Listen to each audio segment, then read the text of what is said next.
Sy, kom sluit ons oë. Vader, dankie dat ons hier gehoorship het nou, Abba, en mag ons uitroep, Vader, Kadosh, Kadosh, Kadosh. Heilig, heilig, heilig is U, Vader Jahweh. Abba, ek bid nou dat U soos die olie, die soem neergesak het op Jesaja, Abba, soos daai anointing, Vader, hierdie olie wat uitgegooi is, Vader. Mag dit so op ons al vandag, Vader.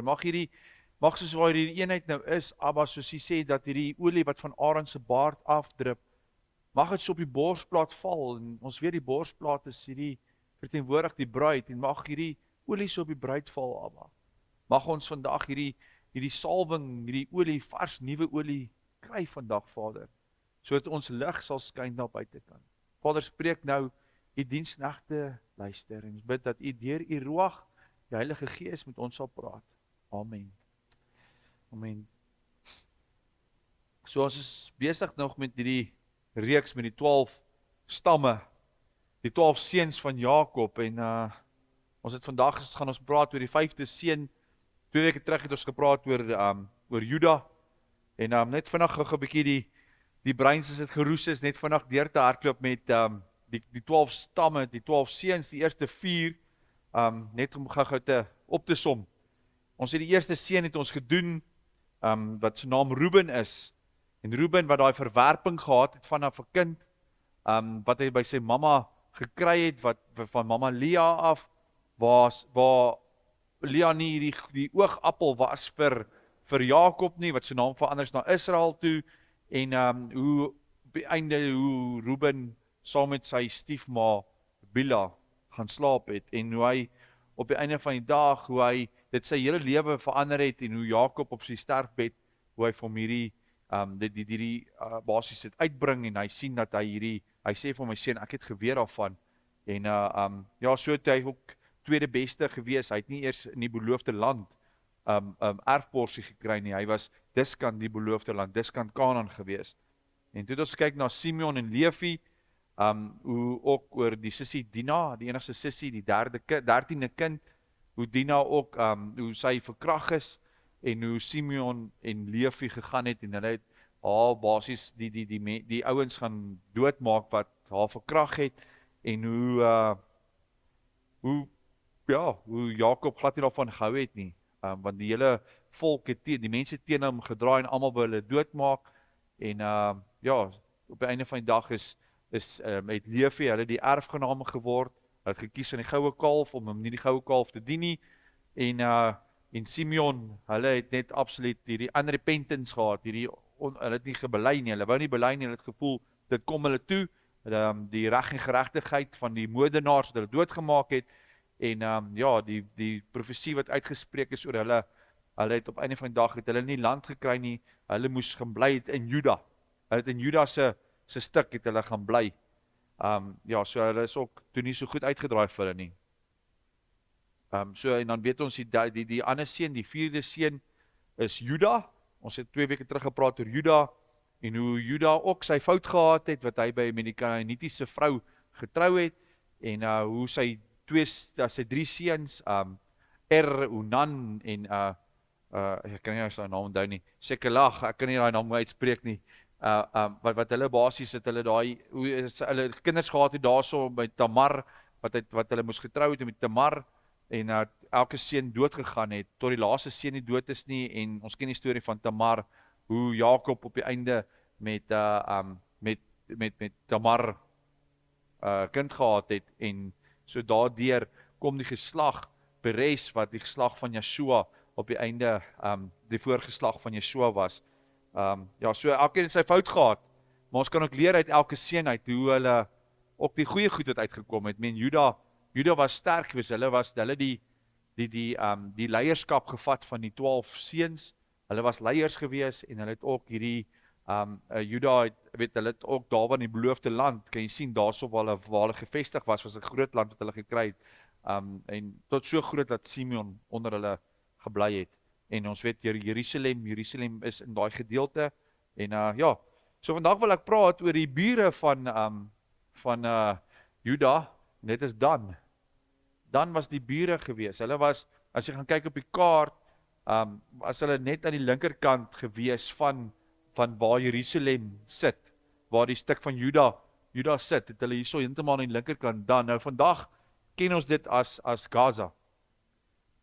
Dit is die stuk van waar dan, en weet die tydperk nou toe, so 'n paar jaar terug toe daai mense so geslag het, in Israel, wat hulle die mense so baie seer doodgemaak het, was daai Gaza strook was daar gewees. En dis waar deur hulle gekom het. Filistyne kom uit Gaza uit. En hulle was heeltyd, is die Filistyne, hulle is teen Vader se volk. Die Filistyne het hulle heeltyd, daar's heeltyd 'n geveg gewees, soos die Amalekiete, die Moabiete, almal was heeltyd teen Vader Jahwe se volk, Israel. Maar om te verstaan oor Dan, want hulle het 'n mooi plekkie gehad. Ek meen, as jy Dan was, het jy by hierdie, jy het reg gehad tot daar waar die tempel is op 'n stadium. Die tempel was in Jerusalem gebou. Jy was naby die tempel gewees. Jy was naby by die middelpunt van Israel. Die hele land Israel was daarso by daai gedeelte by Jerusalem, Juda, daai stuk. En jy was teen dit gewees. So jy het eintlik 'n mooi plekkie gehad. Wat later van tyd, as jy gaan kyk vandag Gaza, dit is die stuk wat Lot gekies het. Toe Abraham en Lot, Abraham het die meer jou noordelike kant en Lot het die suidelike kant gekies, wat eintlik die mooiste gedeelte was, maar na Sodom en Gomorra het toe Vader dit tref, het daai hele stuk land dor geword. Daar's nie baie bome nie, daar's nie baie groen daarso nie. Dis die stuk waar die dooie see is met al die sout. Wat die dooie see is. As ons nou daar was, kon ons sien dis 'n dooie stuk grond daai, waar jou noorde op boontoe wat Abraham toe nou gekies het, eintlik nou die beter gedeelte geraak by einde van die see van Galilea op noorde toe. So maar om te verstaan, moet ons lees oor die profesie wat Jakob spreek op sy sterfbed aan sy seun Dan, want hy het elke seun ingeroep. En ek dink paar seuns was geskok geweest, want soos ek paar keer terug gesê het, is dat jy wil graag hoor, as jou pa op sy sterfbed lê, wil jy graag goeie woorde hoor, van jy was 'n goeie kind geweest, jy het goed gedoen, en paar van die seuns het nie sulke goeie woorde by hulle pa gekry nie, hulle het 'n vloek gekry by sy pa, in plaas van 'n seën. En so is my elke ou se lewenswandel, sy pad wat jy stap, en keuses wat jy maak in jou lewe, om te bepaal die seëning wat jy gaan kry. Jou naam is tog baie belangrik op einde van die dag, wat mense van jou sê, en jou ouers van jou sê, en wat jou vader, jou pa sê, jou aardse pa sê, maar wat ook jou geestelike pa van jou eendag sê, as jy jou kop neerlê. So dit is daai dink nou 'n stuk van die 5 talente van, ek het vir jou baie gegee, maar min het jy gedoen, en gaan weg, ek ken jou nie, sulke woorde, dink dis hard. Dis maar hoekom Vader in Deuteronomium 28 sê van, kies seëninge, kies vloeke. Dis jou keuse wat jy moet kies. So kies vir keuse wat jy maak. So Genesis 49 vers 16 spreek Jakob aan Dan hierdie profesie. Onthou, hy's 'n profesie wat uit Vader Jahwe uitkom, wat hy spreek aan elke kind. Hy sê dat Dan sal aan sy volk reg verskaf, net soos enige een van die stamme van Israel. Dan sê hy vers 17, laat dan 'n slang wees op die weg, 'n horingslang op die pad, wat die perd aan die hakskeen byt, sodat sy ruiter agteroorval. Op u verlossing wag ek, Here. So volgens vers 16, as hy begin, gaan dan 'n regter wees en Israel ook. So daar's 'n goeie ding wat sê word, dan jy gaan 'n regter wees, daar gaan goed uit jou uitkom. Alright? Jy gaan 'n judge wees. 'n Regter is 'n judge. So jy gaan 'n judge wees, maar jy gaan ook gejudge word. So dan gaan 'n judge wees. So kom ons kyk wat hulle gedoen het. Hoe dit ontstaan. Dan was die eerste seun gewees van Bila, die byvrou Bila. Nou Bila was die byvrou gewees van Jakob, en Bila was die een gewees waarmee Reuben 'n verhouding gehad het. Die een seun 'n verhouding gehad. So daar's klaar dinge soos Lea wat hierdie verwerping gehad het. Jy kan sien wat afgegaan het in die kinders in. So het ook, Bila, kan jy nou dink, Bila het sy het haar man verneek met 'n seun. Kan jy dink hoe voel daai vrou as jy saam met jou eie ander vrou se kind slaap? Haar hart was nie gesond gewees in opsigte nie. En sy kry 'n seun wat sy naam Dan is. So die ding is klaar nie lekker daar nie. Genesis 30 vers 4 tot 6 beskryf dit. Daarop het sy aan hom haar slaafin Bila as vrou gegee en Jakob het by haar ingegaan. En Bila het swanger geword en vir Jakob 'n seun gebaar. Toe sê Rachel, God het aan my reg verskaf en my ook verhoor en my 'n seun gegee, daarop het sy hom Dan genoem. So Rachel sit met hierdie probleem dat Lea 'n seun gekry het.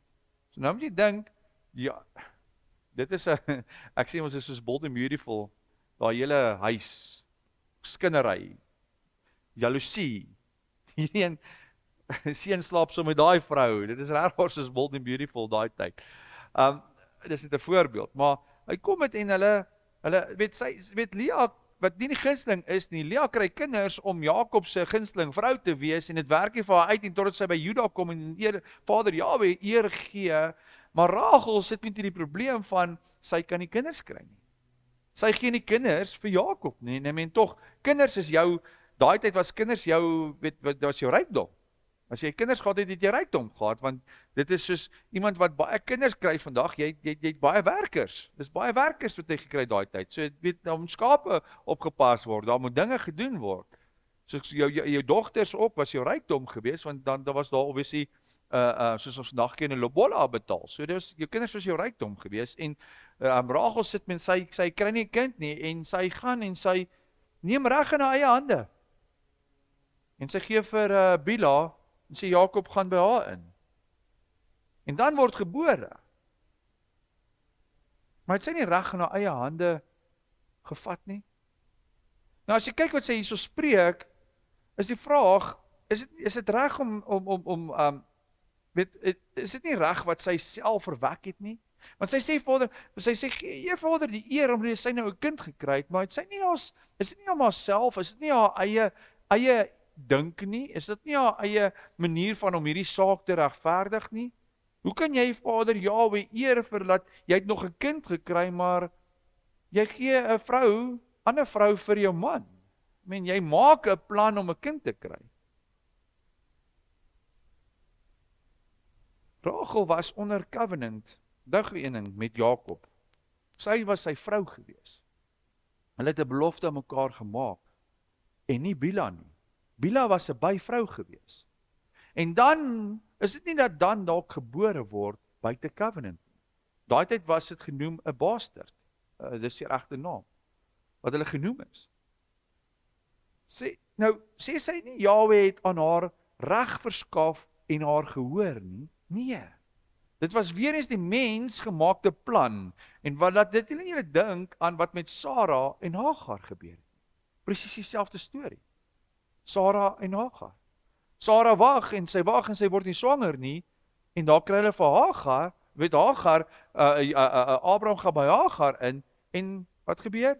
Ismael word gebore. 'n kind wat nie beplan is in die lyn nie. Hy is nie beplan gewees nie. En wat gebeur? Isak word later gebore, en vandag nog slaan Isak en Ismael koppe. Dis wat gebeur. Mensgemaakte planne. Met ander woorde, as jy dit mooi lees, het sy reg in haar eie hande geneem, en deur sonde gesê, Jahwe het haar gehoor. Hoe kan jy dit sê? So ons gaan sien later in die storie, hoe Dan se lewe, dit het hom aangeraak. Want wat die ouers doen, kom deur terug na die kinders toe. As ek my laasweek gesê het, en die week voor het gesê het, is dat wat jy spreek oor jou kinders, is belangrik, want dit bepaal hulle lewe, want dit gebeur. Dit gebeur baie, daar's lewe in die tong, van dood en lewe. So die les wat ons hieruit kan leer is, dat daar is baie keer wat kinders buite eg gebore word, net soos Dan. En Abba het 'n doel met almal. Al word jy buiteeglik gebore, want dis wat met Dan gebeur het. Maar hy het nog steeds 'n doel in die lewe. En dis wat so mooi is. Die ding is, gaan daai kind uitstaan bo sy verlede? Gaan hy uitstaan deur om te weet, maar ek is die tweede keuse, Rachel kon nie 'n kind kry nie, toe settle ons maar vir die byvrou kind? Of gaan hy lig kies en sy roeping uitlewe? En dis wat Dan gehad het, hy het 'n keuse gehad. Hy het 'n keuse. Of gaan ons sleepvoet maar deur die lewe gaan en maar sê ek is nie bedoel nie. So kom ons gaan kyk. Daar is iemand uit Dan uitgebore wat 'n baie goeie voorbeeld was van 'n buite-egtelike kind. Onthou Dan was buite-egtelik gewees. Right? En die persoon wat uit Dan uitkom is Simson. Simson kom uit Dan uit. Nou dink gou vinnig 'n bietjie Simson se lewe. Oor wat hy gedoen het. Hoe hy te kere gegaan het. Wat hy alles gedoen het. Kan jy nou al klaar vir Dan sien nie? Kan jy klaar hierdie buite-egtelike, buite-covenant, hierdie die mekaar lewe sien nie? Nou ons almal ken vir Simson. Nou Simson was van geboorte af, moes sy ouers 'n belofte maak om hom 'n Nasareer te hou. Nasareer. Nou gelees jy in Rigters 13 vers 1, staan daar geskrywe. En toe die kinders van Israel weer doen wat verkeerd is in die oë van die Here, het die Here hulle oorgegee in die hand van die Filistyne 40 jaar lank. En daar was 'n man uit Soria, uit die geslag van die Danite, met die naam van Manoach. En sy vrou was onvrugbaar en het geen kinders gehad nie. Maar 'n engel van die Here het aan die vrou verskyn en 'n vrou gesê, kyk, jy is onvrugbaar en het geen kinders gehad nie, maar jy sal swanger word en 'n seun baar. Neem jou dan nou tog in ag en drink geen wyn of sterk drank nie en eet niks wat onrein is nie. Want kyk, jy sal swanger word en 'n seun baar en geen skeermes mag op sy hoof kom nie, want die seun sal van die moederskoot af 'n Nasareer vir God wees. En hy sal Israel begin verlos uit die hand van die Filistyne. So amazing nie dat, ek dink nie vir 'n ma is dit moet so lekker wees as jy kan woord kry oor jou kind en sê, ja, jou kind gaan 'n Nasareer wees, hy gaan die volk red, hy gaan die mense uit die Filistyne se hand uitred. Kan nie net dink hoe bevoorreg was dit, hy sukkel om swanger te word en hier kom dit, sy kry daai woord, jy gaan swanger word. Ek dink dit is mooi geweest. So hy mag geen wyn gedrink het nie, geen sterk drank gedrink het nie, en hy mag niks van sy hoof afgeskeer het nie. So hy het lang hare, lang baard gehad. En hy sal krag hê om die vyand te verslaan en Israel te red van die vyand. Maar die vraag is, baie vrouens sal sê, ja, maar ek wens, ek kon dit voor my gehoor het, voordat my kind gebore is, van wat hy gaan doen, van hoe hy gaan wees, wat hy gaan doen. Maar dink jy nie tog, Abba, wat gister, vandag en môre dieselfde is, spreek dalk nog selfs tot vandag toe met die mamas nie? Hoekom? Die woord sê dit vir ons. Sê Vader nie voordat jou kind gebore word, dat hy ken jou kind nie? Voordat jou kind gebore word, sê hy vir jou mamma, dat hy het 'n roeping, hy het 'n werkie om te doen. Is dit nie amazing nie? Wat sê die roepings? Wat is die werk om te doen? Simson, hy het 'n werk gehad om te doen. Hy gaan die Filistyne red. Hier's ons werk voor jou kind gebore word. Vader sê dit vir jou, mamma, voordat jou kind gebore word. Dan sê hy ook, jou kind mag geen onrein kos eet nie. Of sterk drank, byvoorbeeld, moenie dronkaard wees nie. Sê die woord het ook nie dieselfde as hulle daai tyd vir Simson gesê het nie. Alright? En sê nie dan, deur die bloed van Yeshua gaan jy die vyand oorwin nie. Al die beloftes wat hy vir jou as 'n mamma gee voor jou kind gebore word. Hoor jy dit? Ja, as jy wil luister. Dan het jy die perfekte handleiding om jou kind groot te maak, wat hy gaan doen eendag, hoe hy gaan uitdraai, wat sy keuses hy gaan hê, die waarskuwings, dat hy nie homself stamp, seermaak, alles is hier so. En die einde, die belofte wat met hom gaan gebeur, is ook hier so. Ons as ouers kry dit. Selfs as daai mamma gewag het, so wag ons ook baie keer. En Vader praat nog steeds met ons. Maar, luister ons. Al wat Vader Jahwe soek is covenant, mamma covenant, deur jou kind covenant, deur hom te shema. Maar, die vyand het ook ore. En die vyand weet klaar wat met daai kind gaan gebeur. Net soos hy met Samson geweet het wat met daai kind gaan gebeur. Hy het geweet Samson het hierdie roeping, hy sê die Nasareer. Wat doen die vyand? Ek wil jou roeping stop, Samson. Ek gaan jou man maak met oë.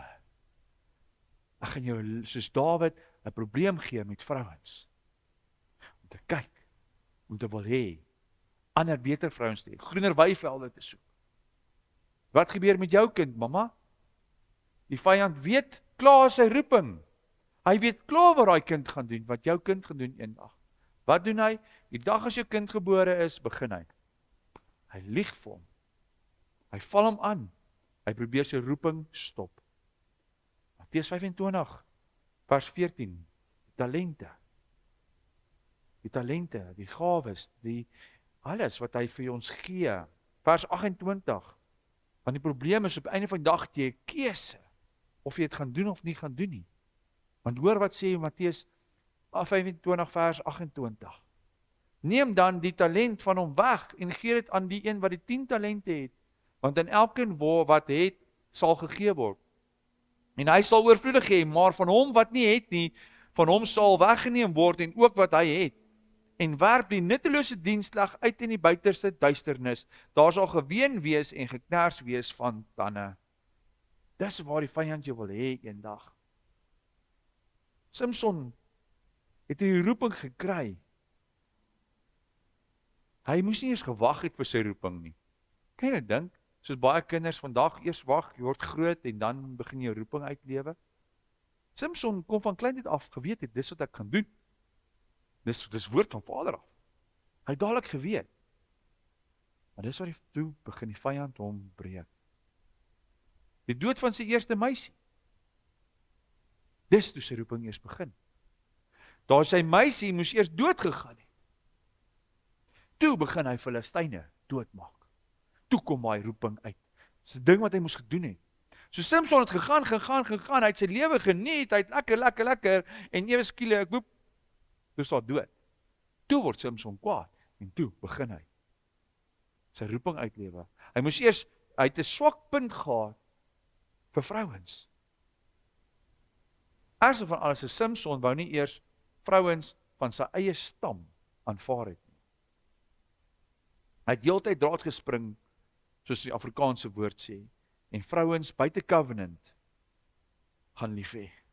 Hy het gaan groener weivelde soek. Plaks hy net gebly het en vir Abba 'n vrou gevra het, dan was sy probleem op 'n einde gewees om 'n covenantsvrou te kry. En dit het om duur te staan gekom. Ons maak altyd ander planne. En as Abba sê nee, dan probeer ons dit regverdig, net soos Rachel. Kan jy sien? Rachel, wag. Jou kind kom. Nee, maak ander plan. Maak ander planne om 'n kind te kry. Die vyand verlei ons heeltyd. So op 'n stadium met Samson, die vrou, en ons kan almal die verhaal ken van Delilah. En hoe sy hom verlei het. En dit het Samson op die einde duur te staan gekom. Maar Vader Jahwe was hom genadig. En hy het sy krag teruggekry. Hy moes uit sy krag teruggekry om sy roeping op sy einde te volbring. En daar klomp mense gesterwe daai dag toe daai paal teruggetrek het en daai dak het geval. Klomp Filistyne het gesterwe daai dag. Maar hy moes doodgaan. Hy moes doodgaan. En die vraag is, het hy dit sy roeping uitgelewe? Of het hy sy roeping gemors as gevolg van sy sonde? Kan jy dink hoeveel meer Filistyne kon hy doodgemaak het, as hy nie tussen al die vrouens gewandel het nie. Die vyand het hom gebreek heeltyd. Hy het, waar hy byvoorbeeld 5 talente gehad het, het hy 2 talente gebruik. En hy het 4 gemaak in plaas van 10. Hy het nie sy volle roeping uitgelewe nie, die vyand het hom gekeer. As gevolg van daai groener weivelde, 'n stad sonder mure wat hy heeltyd gaan spring het en ander plekke gaan soek het. Gaan jy soos Samson vroeg in jou lewe geestelik sterf? Of gaan jy jou roeping uitlewe? Gaan jy dit doen? Jou keuse is joune. Die punt van die saak is dat Samson se probleem wat die vyand die hele tyd vir hom gelieg het, sy swakpunt wat die vyand nog gekeer het, was sy oë gewees. Want hy het vir vrouens gekyk. Hy het gehou van mooi vrouens. Hy het ander vrouens gesoek, mooier vrouens gesoek. En wat doen Vader? Maak sy oë toe. Haal sy oë uit, dat sy roeping kon voltooi. Dis wat gebeur. Samson se probleem is weggevat, deur sy oë uit te haal. Toe kon hy nie meer kyk na ander vrouens nie, mooier vrouens nie. Toe kon hy sy roeping uitlewe. En luister wat Vader Jahwe sê, en maak klomp Filistyne dood daai dag. Kom ons kyk bietjie wat dan. Kan julle sien hierdie stuk wat vir hom gegee is, jy gaan 'n regter wees, jy gaan 'n judge wees, dis hoe jy gaan, maar jy gaan ook gejudge word. Dit het met Samson gebeur. Maar ons nog iets wat gesê word, wat Jakob uitspreek oor Dan. Genesis 49 vers 17. Laat dan 'n slang wees, die weg, 'n horingslang op die pad, wat die perd aan die haakskeen byt, sodat sy ruiter agteroor val. Nou wat beteken hierdie? Nou slang, ons almal weet 'n slang verteenwoordig die vyand. Wat die perd aan die haakskeen gaan byt. So die vyand gaan die perd byt, okay? Met ander woorde, die vyand gaan jou roeping keer, dan. Die vyand gaan jou aan die haakskeen byt. Wat gebeur as iemand jou aan die haakskeen byt? Jy word gestop. Jy kan nie loop verder nie. Jy kan nie aangaan nie. Alright, hy byt jou in die haakskeen. Is dit nie wat met Samson gebeur het nie? Want as 'n perd in die haakskeen gebyt word, gaan hy spring en val. Die vyand gaan jou laat val dan. Openbaring 12 vers 9 sê, en die groot draak is neergewerp, die ou slang wat genoem word, die duiwel en Satan, wat die hele wêreld verlei. Hy is neergewerp op die aarde en sy engele saam met hom neergewerp. So die draak hierso in Openbaring 12 is die slang en sy naam is die duiwel of Satan, wat die vyand is van Jahwe. En Johannes 8 vers 44 sê, ja, julle het die duiwel as vader en die begeertes van julle vader wil julle doen. Hy was 'n mensemoordenaar van die begin af en staan nie in die waarheid nie, omdat daar in hom geen waarheid is nie. Wanneer hy leentol praat, praat hy uit sy eie uit, omdat hy 'n leenaar is en die vader daarvan. So die vyand gaan vir jou lieg, hy gaan jou in die haakskeen byt, dit is soos 'n slang wat van agteraf kom, so iemand wat jou met 'n mes steek van agteraf, hy gaan jou van agteraf vat, en dan gaan hy jou keer, hy gaan jou breek. Dan het 'n beloofde land, stukkie gekry in die beloofde land.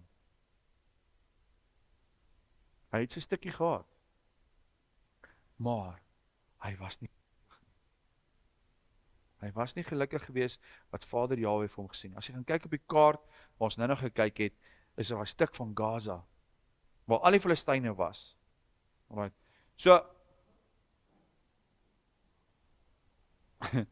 Samson dan, hulle gedeelte was geweest om hierdie Filistyne te veg, om te keer, dat hulle hier na Jerusalem se kant toe kom. So as jy gaan kyk op die kaart, is die een kant is Dan, en die ander kant is Gad, en ons gaan praat oor Gad. Hulle was basies die gatekeepers om Jerusalem. Hulle het basies gekeer, dat, sien daarby, net onder Benjamin is Bethlehem, daar is Jerusalem, daai blou gedeelte, dan is dit Dan en die Gad. Nou die enigste plekkies wat aan daai blou gedeelte raak, buiten Ephraim, is Dan en Gad. So hulle was die gatekeepers gewees, om die stad te beskerm waar die tempel was. Onthou, die vyand het altyd van buite af gekom. Alright, so hulle het 'n groot verantwoordelikheid gehad. Die Filistyne wil inkom, en die ander mense, die Amalekiete van daai kant af. Alright, so hulle moes gekeer het heeltyd. Okay? So hulle het 'n groot verantwoordelikheid gehad. Gad, ek gaan praat oor Gad, hulle het hulle ding gedoen. Gat het terror waar hulle was heroes geweest, hulle was die vegters geweest, hulle het hulle werk gedoen, hulle roeping gedoen wat Abba Vader vir hulle gegee het. Maar dan sit hierso by hierdie gedeelte en hulle fight heeltyd die Filistyne. Samson gaan dood en op 'n stadium besluit hulle nee, wat hierdie storie is nie meer vir ons nie. Die ander boeties meer in die noorde, hulle is bietjie ver van hierdie gefightery af. Kom ons gaan bietjie op. Kom ons gaan soek groener weivelde. Is nie wat Samson gedoen het nie. Kom ons gaan soek iets beters vir my. 'n Mooier vroutjie daarso by die ander. Een wat bietjie meer nie soos die Joodse meisies hulle self toemaak en al die dinge nie wat hierdie weet 'n wêreldse meisie soos vandag. Kom ek gaan soek van 'n wêreldse meisie in plaas van hierdie goeie ordentlike rein meisietjie. En daar gaan dan Samson, wat gebeur toe? Dit het nie vir hom goed uitgedra nie. Want hy het in die wêreld gegaan. Hy het by ander stede gaan keer, okay? So dis amazing hoe Abba, Samson en Juda om vyand sit. Dan en Juda om die vyand sit. Abba weet alles. Abba weet alles waar hy elke persoon presies gesit het. Maar dan besluit toe, hulle gaan nie hierdie plekkie vat nie en hulle soek meer en hulle gaan daar buitekant en hulle gaan soek ander plek. Right. Spreuke 25 is soos 'n stad sonder mure. Spreuke 25 vers 28 sê, 'n afgebreeke stad sonder 'n muur, soos 'n man wat sy gees nie kan inhou nie. En dis presies wat dan gedoen het. Hulle was soos 'n afgebroke stad gewees. So hy wil heeltyd uitgaan en ander geestelike goed, baie keer gebeur dit vandag ook, as jy soos 'n stad sonder mure, ek het al 'n stukkie daar gedoen, ons het 'n preek daar gehad van, jy gaan uit heeltyd en jy gaan soek ander plekkies, wat die ore streel, baie nicer ander plekkies, oralste, en dan as die moeilikheid kom, dan wil jy terughardloop na jou stad toe, waar jy oorspronklik was by jou, hoe kan ek sê, jou huis, jou kerk waar jy was, dit gebeur baie keer, maar Samson hulle was daar gewees, en hulle het net besluit, hulle gaan soek ander plekke.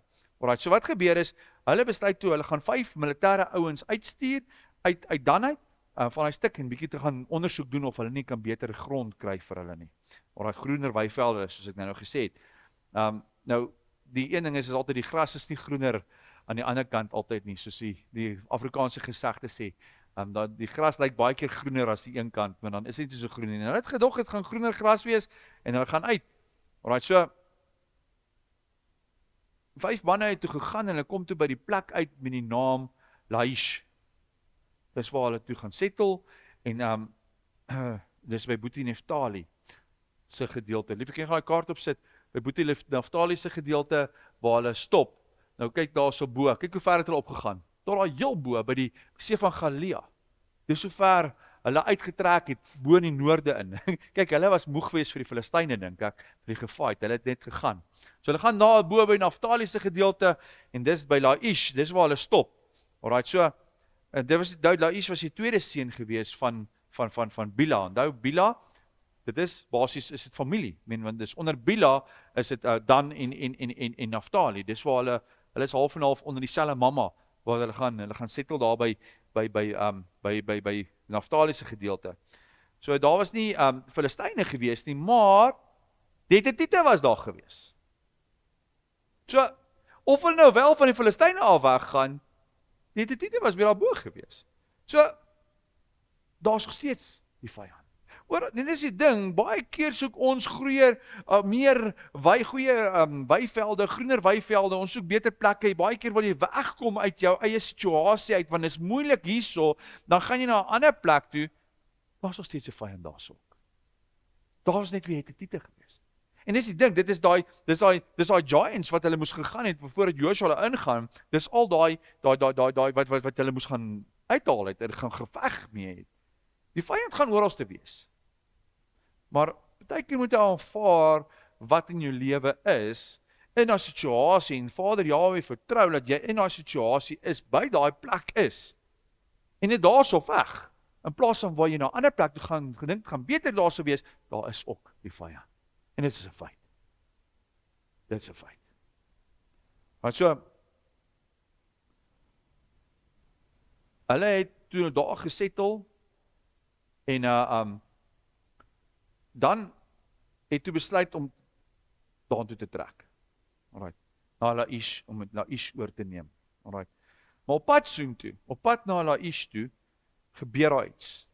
Okay, want dan sê hy toe, ons waai nou, ons is klaar by Juda, ons is nou nie meer hierso nie, ons gaan nou nie meer beskerm nie, ons gaan nou nie meer hierdie gatekeeper wees nie, wat nou baie was, want Juda moes toe intree en hulle moes teen die Filistyne veg. Nou Juda was 'n sterk fors gewees, hulle het groot armee gehad. So Juda moes toe nou verder veg daarso, dan sê baie, hulle gaan op. Maar terwyl hy dan opgaan boontoe na Naftali se gedeelte, gebeur daar iets wat baie belangrik is. Hulle stop by profeet Micha se huis. Nou Micha is een van die profete wat in die woord 'n hoofstuk geskryf het. Right? Hulle stop by hom, maar hoe kan, nou hoor jy hierso, hoe kan jy, Micha sit met hierdie afgode, hierdie afgodsbeeldjies. Ek het nou gepraat daarvan ons het nou laasweek by 'n ander land gesien van hierdie afgodsbeeldjies wat hulle by voor 'n see sit, dat hulle nou kan aanbid hulle hierdie afgodsbeeldjies. Is dit vandag nog so? Ja. Hierdie afgodsbeeldjies wat hulle so sit en dan bid jy nou vir daai beeldjie. Dit is vandag, en baie gelowe doen nog dit. Alright. Dit het al daai tyd, het hulle al hierdie beeldjies gehad wat hulle gehad het, 'n visie of 'n enigiets, olifantjie of klomp goedjies. Alright, dat hulle nou die beeldjie geafding het. So Micha het toe hy het hierdie afgodsbeeldjies in sy huis gehad. Alright. So by sy huis, hulle stuur toe Micha se huis 5 man in Micha se huis in en 600 man buitekant van Dan wat wag buitekant Micha se huis. Nou kan jy jouself dink, jy is nou 'n onskuldige profeet, jy sit hierso by jou huisie en ewe skielik stap jy 5 man in en daar 600 man daar buitekant.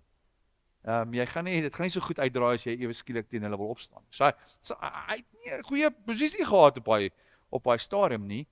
En ja, dan vat toe hulle sy afgodsbeeldjies wat hulle vat. Nou hoor jy wat sê Rigters 18 vers 18. Toe daardie manne dan die huis van Micha ingaan en die gesneede beeld, die skouerkleed en die huisgode en die gegote beelde neem. Okay? Dis al hulle afgodsbeeldjies. Vra die priester vir hulle. Micha het 'n priester ook by hom gehad, né? Wat maak julle? En hulle sê vir hom, bly stil. Sit jou hand op jou mond en gaan saam met ons. En wees vir ons 'n vader en 'n priester.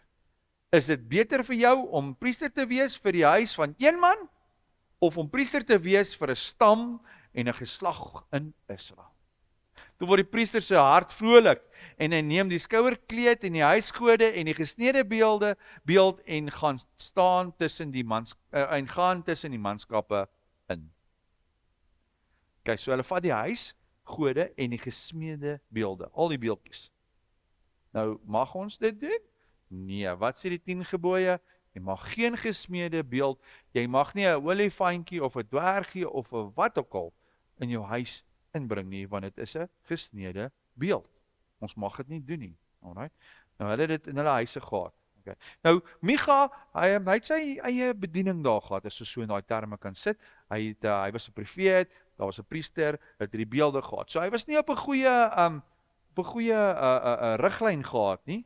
Want hy het afgodsbeelde gehad. Dit is so, hulle het so mengelmoes van klomp dinge gehad en net, jy moet net glo, daai effek. Jy moet net glo en dis dit, jy's gered, klaar.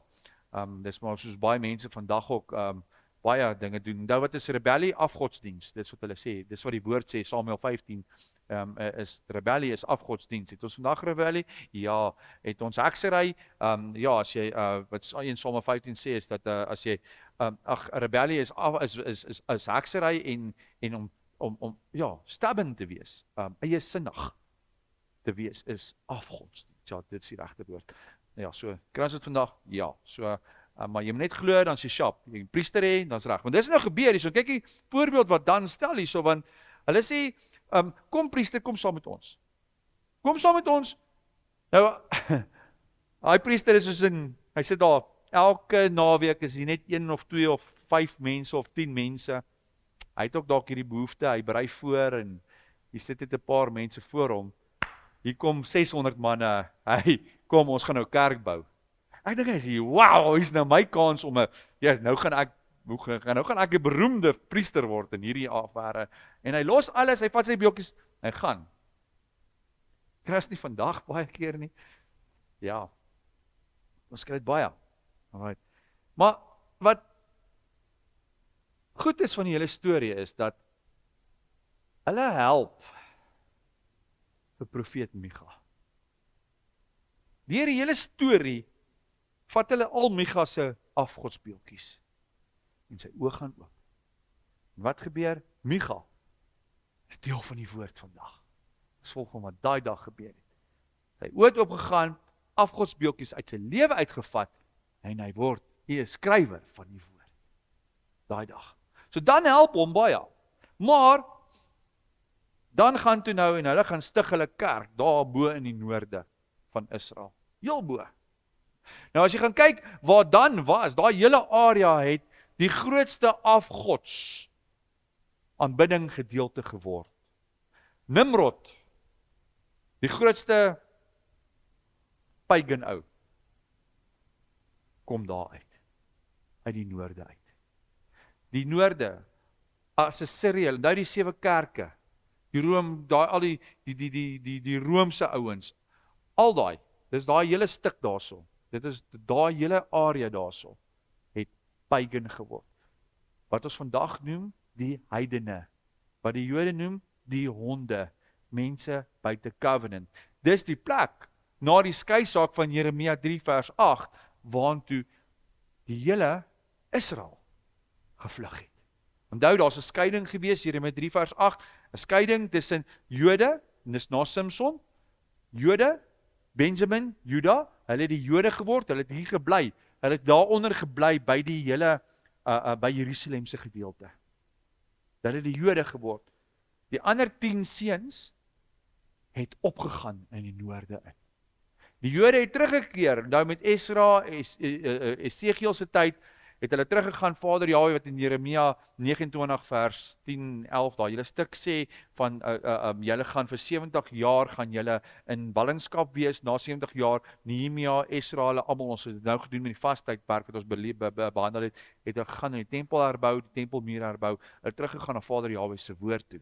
Nehemia sê, van nou op die Sabbat gaan ons die deure sluit, ons gaan nou die dinge weer reg doen, op die Sabbat eer weer.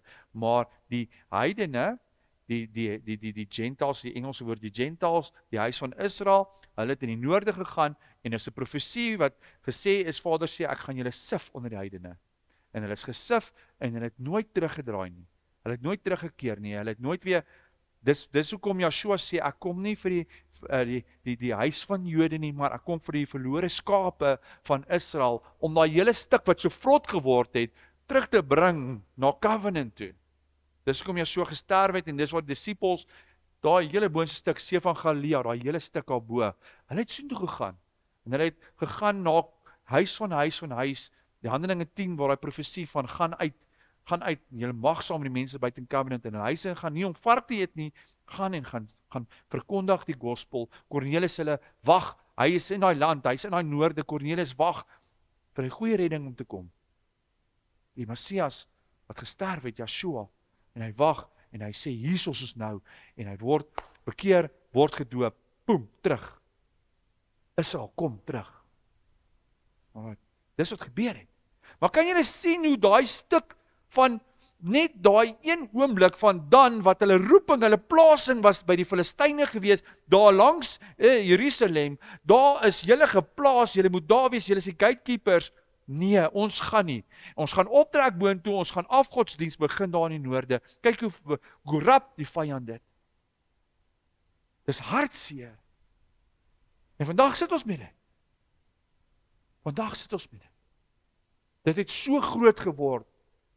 Dis hoekom Laodicea daarbo was. Laodicea, die 7 kerke, die weg van die Nikolaïte, die weg van die heiden, die weg van Biliam. Kom daar uit. En ons sit vandag met dit in ons kerke. Ongelukkig. Maar nee, ons doen nie afgodsdiens nie. So ja, dit is hartseer, maar hulle het 'n keuse gehad, dan het 'n keuse gehad.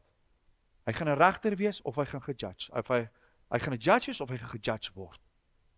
En die hartseer van alles is, As jy gaan Openbaring 12, Openbaring gaan lees, moet ons nou sien, is dan sy naam nie geskrywe in die koninkryk van Vader Jahweh nie. Daar's 12 hekke waardeur ons gaan stap eendag as die bruid van Vader Jahweh, deur Yeshua. Maar dan sy naam is nie opgeskryf. Onthou, Josef is gesplit in Efraim en Manasse. Daar het bygekom. Uit Josef uit is daar Efraim en Manasse. So daar's meer as 12 gewees, maar ons het 12 hekke. Wie het weggeval? Dan en Efraim. Hulle name is nie eens geskrywe. Die hekke waardeur ons gaan nie. Hulle name is nie daar nie. Vader hulle uitgehaal as gevolg van wat hulle gedoen het hierso. Afgodsdiens. Hulle roeping nie uitgelewe nie. Hulle het die weg, hulle het die kursus gekies. Hulle het die slegte kant gekies. Hulle het gekies daai slang wat hom op sy haakskeen gebyt het. Wat hom laat val het. Hy het gekies om nie op te staan nie. Maar kan jy sien hoe van Bila Rachel moes net gewag het. Gaan in, dan word gebore. Hagar, Sarah moes net gewag het. Hagar, Ismael word gebore. Waarmee sit ons vandag? Ismael se geslag. Esau, teen ons. Dis hoekom daar nou geveg is weer in Israel. As gevolg van dit, die twee boeties, 'n familie wat teen mekaar veg. Maar is mense wat plan maak. En die ergste is dat Rachel nog sê, dis Vader, dankie daarvoor. Dis vir my so hartseer. Ja, so. So Genesis, ek moet verder lees oor die profesie oor Dan. Genesis 49 vers 17. Laat dan 'n slang wees op die weg, 'n horingslang op die pad, wat die perd aan die haakskeen byt, sodat sy ruiter oorval. Op u verlossing wag ek, Here. Hoor gou hierso. Hy eindig met op u verlossing wag ek, Here. Die slang gaan die bruid aanval. Okay? Wat die Gentiles is geword het. Hy gaan hulle aanval dat hulle sleg word, dat hulle geskei word. Alright? Maar wat weet Jakob? U verlossing wag ek, Here. Kyk gou hierso. Buite in Judas se profesie, onthou julle van die esel wat vasgebind word en die mantel wat gewas word in druiwebloed, teken. Onthou julle van Judas wat ons gepraat het van, dit is 'n teken van Yeshua se koms, die nagmaal, die bloed, die druiwebloed, die brood van hom. Alright? Hierso kom sê Jakob klaar. Daar kom 'n verlosser. In Genesis al sê Jakob, daar gaan 'n verlosser kom vir Dan. Yeshua sê, ek is die een wat kom vir die verlore skape van Israel. Jare na dit sê Yeshua. Jakob sê, daar, ons wag op die verlosser. Kan jy net sien hoe mooi is hierdie? Dat daai tyd al, dat Jakob klaar daai tyd al sê, kom verlosser. Dan, julle gaan val, Vader gaan julle skei, julle gaan pagan word, daar kom vir julle verlosser. Dit is my so mooi. Jare en jare en jare tussen mekaar. Al is daar 'n skeisaak gewees. Ons het die lewende God, wat gister en vandag en môre dieselfde is. Hy is Olam, hy weet. Soos met jou ook, jy is dalk 'n Dan, jy het dalk ook geval in jou lewe, jy is dalk 'n buiteegtelike kind, jy het dalk hierdie baggage wat jy dra, daar is vir jou 'n verlosser. Punt. Dis wat so mooi is. Hulle het gestop by profeet Micha se huis, en hulle het sy efod ook gevat. Nou die efod was deel gewees waarop al hierdie 12 is soos die hoofpriester se borsplaat. Maar die 12 stene op hierdie 12 stamme verteenwoordig. Hulle het gevat. Is dit nie daai goeie saad, daai goeie saad van die bruid wat hulle gevat het en slegte saad gemaak het nie?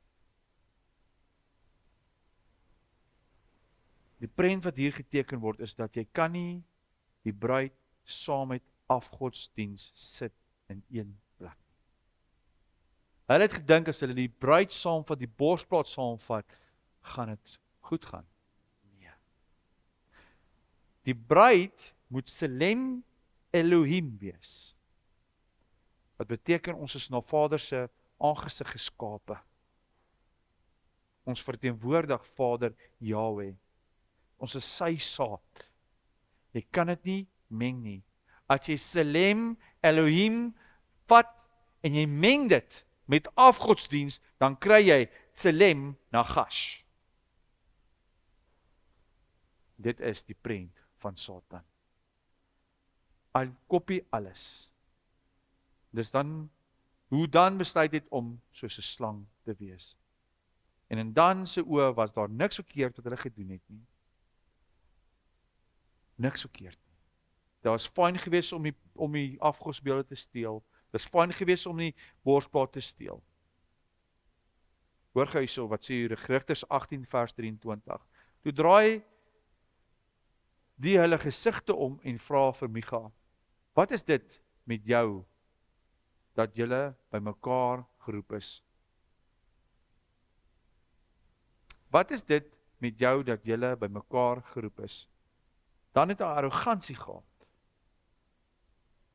Want wat gebeur het is dat Micha het hulle probeer agteraan nasit om dit te kry, die goeders terug te kry. En dan sê vir hom: "Micha, wat is dit? Wat is dit met jou? Wat is dit met jou dat julle bymekaar geroep is?" Kan jy sien dat dan steel afgodsbeelde en hulle sien niks vir hom nie. Hulle vat sy goed alles, sy priester alles en sê: "Wat doen jy hierso?" Kan jy sien hoe korrup het hulle geword? Maar daardeur het Micha se lewe verander. Sy lewe het verander. So Boeta en Sissa, dan het 'n keuse gehad. Numeri 10 vers 25 sê dat dan was altyd hierdie sleepvoete. Hulle was heeltyd agter gewees. Hulle was leiers gewees. En volgens Amos het hulle die middelpunt van afgodsdiens geword. Daai vers Openbaring 7 vir die wat wil weet van die 12 stamme waar hulle nie eers genoem is nie. Moses gee vir 'n Dan 'n profesie in Deuteronomium 33 vers 22. En hy sê, en van Dan het hy gesê, Dan is 'n jong leeu wat uit Bashan uitspring. Hoekom sal Moses dit sê? Want Juda is mos die jong leeu. Nee, daar word gepraat van Bashan. Nou Bashan word die plek aan die ooste van die Jordaan genoem. En dit was 'n baie beboste area wat by klomp leeu's gebly het, in grotte en in 'n bos. Almal het geweet, dit is 'n gevaarlike plek, en dit is waar 'n leeu op jou kon spring, en jou verskeur. Okay? So dis wat het Moses bedoel, toe hy sê van die jong leeu, dat dan, jy gaan mense verskeur. Hy gaan mense verskeur. Dis wat Moses, die prent wat Moses, die profesie wat Moses uitspreek oor hom, dan jy gaan mense verskeur. En vandag gebeur dit so baie. So kan julle sien die waarskuwing wat hierso gegee word deur die stam Dan. Ons het 'n keuse. Ons het 'n keuse of ons wil saad meng. Ons het 'n keuse of jy jou roeping wil aanvaar, jou plek waar jy geplaas is in die lewe. Maak nie saak wat jou ouers gedoen het, of maak nie saak wie aan jou gedoen het nie. Jy het 'n keuse of jy daar gaan bly en jou roeping daar gaan uitlewe. Daar's 'n verlosser vir jou gestuur, soos wat vir Dan gestuur is. Gaan jy die verlosser aanvaar en gaan jy jou roeping uitlewe, of gaan jy soos Dan groener weivelde soek, kompromie sluit met die vyand, afgodsdiens, en 'n niks word wat soos 'n leeu is en mense verskeur. Dis wat dan gebeur het. Samson het dit reggestel, maar hy moes sy oë verloor het. En hy moes doodgaan om sy roeping uit te lewe. Hoe dood moet jy word, geestelik, voordat jy gaan omdraai en jou roeping begin uitlewe? Hoe ver moet jy nog gaan, voordat jy gaan besef, dit gaan nie net oor jou nie. Daai persoon wat na jou toe kom en jou probeer keer, soos wat Micha probeer keer het vir Dan, toe hy geloop het met al sy goeders. Gaan jy ook vir hom vra, maar wat soek jy hierso?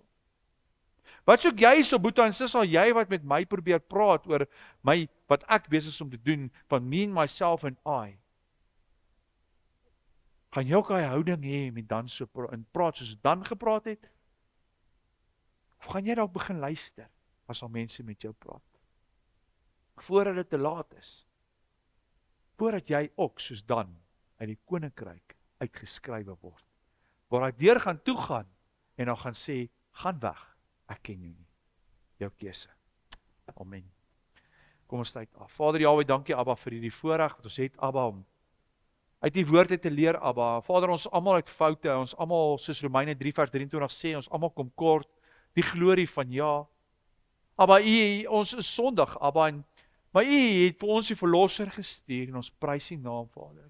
U het al geprofeteer in Genesis 49, dat daar kom vir jou 'n verlosser.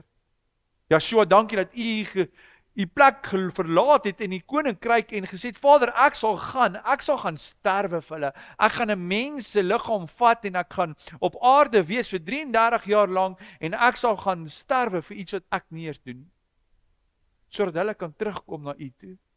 Joshua, U het gekom vir die verlore skape. Hy het nie gesê U sal daai 99 los en U sal daai een kom haal. U is ons goeie herder. U is die deur vir die skape. U is die wyl.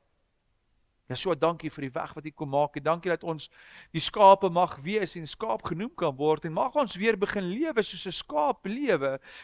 Mag ons weer terugkom soos dit ons was aan die begin. Soos wat Vader van die begin af bepaal het. Soos Vader al van die begin af al in Genesis 1 en Genesis 2 al beplan het dat die Sabbat, die 7-dag Sabbat 'n heilige dag gewees. Voordat mens sonde gehad het, Vader het U klaar dit beplan. Mag ons weer terugkom na die oorspronklike doel wat U vir ons het. Vader, dankie vir die plek waar ons geplaas is, Abba, die seisoene, die plekke, waar ons in ons lewe geplaas is, Abba, eer ons U. Vader, U het 'n doel met ons waar ons geplaas is in ons lewe. Ons is hierdie tydjie op aarde voordat ons aardse liggaam ook gaan verlaat en teruggaan na U toe. Vader, maar mag ons waar ons geplaas is, Abba, ons roepings uitlewe en nie soos Samson of Dan net besluit, maar hierdie storie werk nie vir ons nie. Ons soek groener weivelde nie.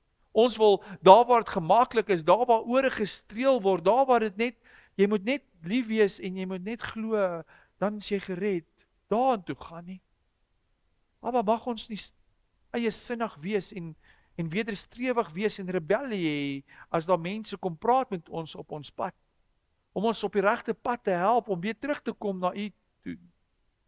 Vergewe ons vir die keer wat ons nie geluister het nie, Abba. Vergewe ons vir die keer dat ons ook dalk gestop het by iemand se huis en hierdie wêreldse dinge aanvaar het en dit saamgeneem het. Vergewe ons vir dit, Abba. Wys ons as daar nog enige afgodsbeelde of enigiets in ons lewe is wat nog steeds nie reg is nie, Vader. Dat ons al reg maak voor U, Abba. Abba, dat ons kan terugkom as hierdie bruid van U. Wat U eendag gaan kom haal, Abba, waar ons eendag gaan deur Yeshua, Galasiërs 3 vers 29, waar ons gaan deur hom hierdie erfgename is aan die beloftes wat gegee is. Aan Abraham, Isak en Jakob. Waar Jakob hierdie beloftes het en waar Jakob hierdie seëninge uitspreek oor die bruid. Eer ons U, Abba, dat U sê, U gaan die verlosser bring. Yeshua, U is die leeu van Juda en U is die een wat gesterf het aan die kruis, sodat ons skoon gewas kan word. Dankie daarvoor. Abba, dankie vir die Ruach, die Heilige Gees, wat in ons hart is. Die woord wat op ons hart geplaas is, om ons nou te leer, en aangaande die weg, aangaande die bevel wat U vir ons het. En ook die beloftes. Dankie daarvoor, Vader. Ons kies die seëninge, Abba. Ons kies die seëninge, nie die keurses nie. Vergewe ons, Vader, en was ons skoon. Dankie dat U ons so skoon sal was, dat ons so wit so sneeu is. Ons eer U daarvoor, Abba. Vader, ek Dankie dat U ons so lief het, dat U vir ons hierdie seën het. En deur Yeshua is ons deel van dit. Moet ons ontvang nou hierdie seën wat Abba Vader Jahwe vir jou het. Ja, Varecha Adonai Vishmerecha. Ja, Adonai Panevlecha Viguneka. Yesa Adonai Panevlecha Viasemlecha Shalom. Vader Jahwe sê, hy sal jou seën. Abba Vader Jahwe sê, hy sal jou bewaar. Hy sal sy engele opdrag gee om jou te beskerm. Glo dit net. En ken hom en wees lief vir hom, is al wat hy wil hê. Kom in covenant, wees saam met hom. Wees sy bruid. Vader Jahwe sê, hy sal sy aangesig oor jou verhef. Hy sal vir jou kyk soos hy vir jou gekyk het, nog altyd. En die dag toe sy seun gesterf het, hy vir jou gekyk. Vader Jahwe sê, hy sal sy aangesig oor jou laat skyn, mag jy skyn. Mag jy olie koop, dat jy sal skyn. Mag jy die lont trim van jou lampie, mag jy hierdie verstandige bruid wees, hierdie verstandige maagd wees, wat olie het, vir wanneer die Messias kom. Mag jy gaan skyn en gaan olie uitdeel daar buitekant. Mag jy 'n ligtoring wees, 'n menorah wees vir hierdie wêreld die buitekant. En Vader Jahwe sê, hy sal vir jou hierdie seën met hierdie shalom vrede. Ontvang hierdie vrede in jou huis, by jou werk, jou in en jou uit in die stad. Oral waar jy gaan, ontvang sy shalom vrede. Ons ontvang dit nou, en ons maak dit ons en Abba deur die kragtige werking van die Ruach HaKodesh, U Heilige Gees, en deur ons koning en ons hoëpriester, die seun van Jahwe, sy naam is Yeshua Messias se naam, ontvang ons dit nou en ons maak dit ons in. Dankie daarvoor, Abba. Amen. Amen. Dankie julle. Like asseblief ons video, subscribe asseblief ons kanaal en stuur dit vir jou vriende.